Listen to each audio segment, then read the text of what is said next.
Selamat pagi anak-anak. Pagi ini kita bertemu dalam pembelajaran tema 7 subtema 2 PB 5 untuk kelas 6. Adapun tujuan pembelajaran kita yaitu yang pertama, kalian dapat menjelaskan unsur-unsur tarian. Kemudian kalian dapat mengidentifikasi keunikan unsur-unsur sebuah tarian. Lalu kalian dapat memberikan contoh-contoh penerapan nilai-nilai persatuan dan kesatuan. Dan yang terakhir, kalian dapat membuat teks pidato. Mari anak-anakku, kita memasuki pembelajaran kali ini. Apakah menjaga persatuan dan kesatuan hanya tugas pemimpin saja? Apa yang dapat kita lakukan untuk meningkatkan persatuan dan kesatuan? Dalam pembelajaran sebelumnya, kalian sudah pernah membaca kisah tentang Sudin yang berangkat ke kota untuk mengikuti lomba pidato. Sudin harus berada di kota tersebut selama beberapa hari. Perlombaan berlangsung selama 3 hari. Panitia kegiatan telah menyediakan penginapan untuk seluruh peserta. Di malam pertama, Sudin harus mengikuti acara budaya yang digelar di sebuah ruangan besar. Nah, Sudin menikmati sebuah tari-tarian. 2 orang peserta menampilkan tari daerah secara berpasangan. Mereka menampilkan tari piring.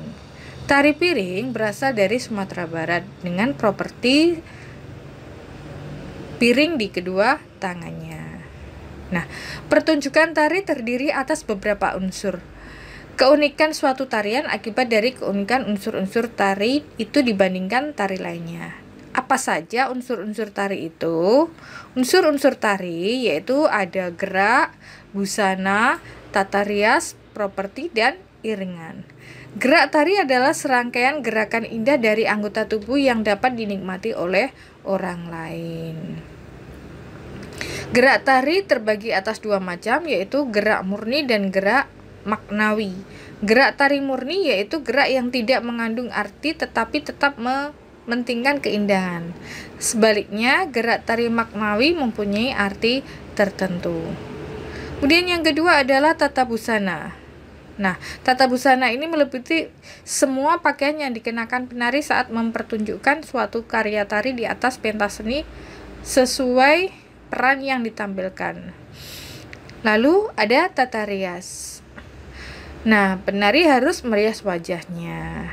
Ada lipstik, bedak, pensil alis, dan perona mata serta perona pipi.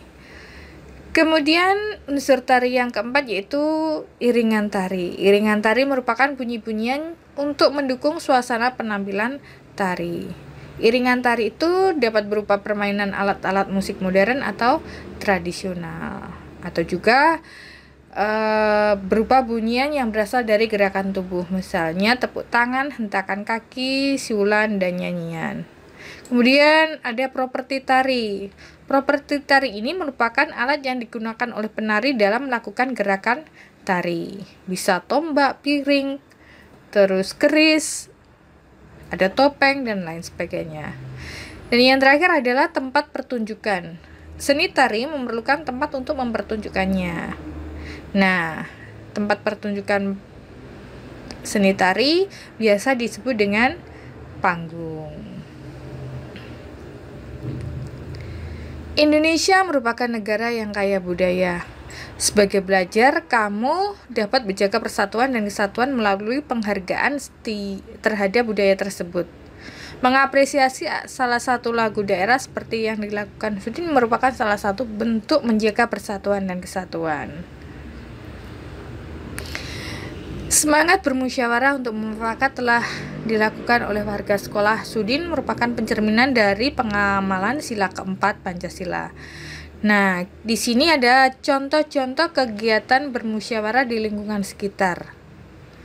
Semangat kekeluargaan, contohnya yang perwujudannya yaitu menjenguk teman sakit, turut serta aktif membantu acara kegiatan warga, menerima keputusan penetapan Ketua Panitia Lomba Kemerdekaan RI, secara sukarela menyediakan konsumsi acara rapat pembangunan jalan desa. Kemudian contoh bermusyawarah, berdiskusi menentukan siapa saja yang berangkat ke rumah sakit atau bermusyawarah tentang pemilihan kepala RT, kepala RW, dan lain sebagainya. Kemudian gotong royong, contohnya membuat makanan secara bersama-sama untuk dibawa saat menjenguk teman sakit. Turut gotong royong membantu mendirikan atau mempersiapkan tempat acara kegiatan warga. Nah, itu contoh bentuk kegiatan yang diliputi semangat kekeluargaan, musyawarah, dan gotong royong. Nah, di sini juga ada kegiatan-kegiatan yang dilakukan saat bermusyawarah. Contohnya menentukan ketua kelas, menentukan pembagian piket kelas, merencanakan acara lomba kemerdekaan, membuat kelompok kerja siswa. Adapun kegiatan yang tidak dapat dilakukan dengan bermusyawarah, contohnya mengerjakan ulangan, melaksanakan tugas piket yang sudah ditentukan, membeli jajan, membuat tugas individu, pergi ke toilet, dan sebagainya. Itu dilaksanakan secara individu. Nah, simaklah sebuah bacaan dengan judul Pemimpin Idola, Pemimpin yang Jujur. Dalam teks bacaan ini, kalian nanti dapat membuat pertanyaan sebanyak-banyaknya tentang teks bacaan tersebut untuk menggali lebih dalam. Dalam teks pidato, seperti pembelajaran sebelumnya, harus memuat unsur-unsur dalam teks pidato, yaitu salam pembuka, pendahuluan, inti, kemudian penutup, dan salam penutup. Nah, sekian anak-anak penjelasan dari Ibu, semoga bermanfaat. Sampai jumpa.